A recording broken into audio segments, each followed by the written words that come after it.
Yeah, hi there, Sheila. How's it going? Fine, thanks. Yeah, your thoughts? Yeah, good. Just calling. My initial reaction to your phone-in was just to try and protect freedom of speech at all costs, really. I think regardless of who's protesting and what they're speaking about, they should be allowed to. In this case... But it's not being banned because of what they're speaking about. Oh, I know. It's second-guessing what might happen off the back of it, but... I think it's more than second-guessing. Well, it hasn't happened yet, so, I mean, I think we should be giving them the chance. Yeah, but police intelligence isn't about stuff that's already happened, is it? It's about risk. Yeah, but at a time where their freedom has been taken away in their own country, they should be given the chance to voice their concerns, voice their opinions. Well, they can. They can hold a static protest. Absolutely. I'm not... So the freedom of speech isn't being taken away at all? Well, it is, because you're not giving them the agency to speak as they want to. You're saying you can speak, but you have to speak this way. No. You have to speak physically static.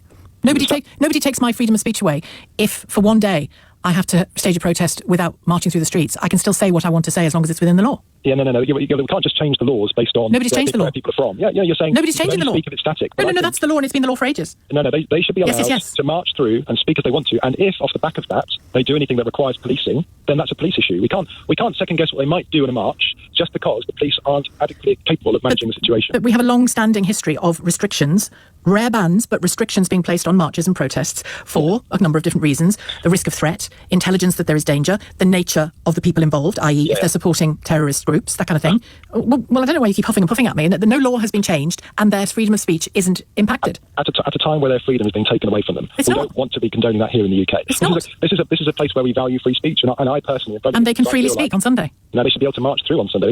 Anybody from anywhere should be able to march wherever this is just my view, okay? Yeah, I'm aware of that. Actually, that people should be allowed to say whatever they want to. But marching isn't the same as speaking, is it? No, it isn't, but it's getting your message across. It's not being boxed in. Social media can do that for you, can't it? Say again, sorry? Social media can do that for you. Or if you need an echo chamber, but we don't want that. It's not an echo chamber. We want people to... Well, it can be sometimes in the station, but we want people to walk through and say as they want to say and express their views. I mean, we can't... Surely we must agree on that. Expressing views, yes, every time. Yeah. As long as they're within the law and not inciting violence. I know, but suggesting that they can only do a static march... It's not the first time it's happened. We kettle protesters all the time for public safety reasons. I know, but it just implies that they should never be allowed to do anything other than that. We're taking away their freedom by suggesting that they can only do that, just in case something might happen. Well, they've always been allowed to do it before, and a decision has been made this time, at this point, for intelligence reasons, that it's a risk to public order. Doesn't mean they're never going to be able to march again. I know, but the thing is, for the general person, the population, to say that it's for security reasons, as for the birds, we're not to know whether that's true or not. It could just be a form of silencing, being described as, security information. But they're not being silenced. I can't say that often enough. It is a type of silencing. It isn't a type of silencing. It is. It isn't. It's saying you can have an opinion, but...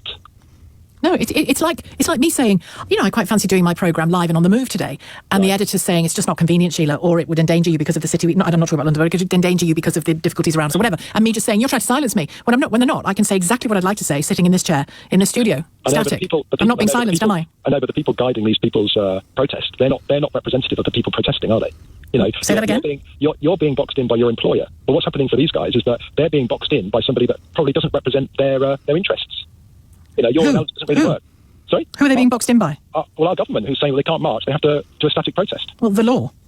Sorry? The law. I know that this is about freedom of speech. Which isn't being impeded at all. It is being impeded. No, it isn't. They're not allowed to do what they want to do. Well, I think we're going to leave it there, Daniel, because I don't think their freedom of speech is being impeded at all. If they want to stand on the street and say, yay to the Ayatollahs, a couple of things, they're perfectly free to. Secondary, they're telling me who they are. Simple as that. Feel free to stand with them, Daniel. Thank you. Daniel in Norwich. Let's talk to Abigail in Southampton. Hello, Abigail. Hi, Sheila. How are you? I'm fine, thank you, yeah. I kind of agree a little bit with the previous caller. I'm just trying to imagine marches like Martin Luther King. Would he ever have gotten... Always peaceful. Gotten as far as always he peaceful. did? Yeah, and surely most of our protests are peaceful, are they not? Well, not these, no. Country? I mean, they're all backed by... These particular ones haven't always been peaceful, no. Well, yeah, I mean, you could argue that, but... No, I'm not arguing it. I'm telling you because it's fact.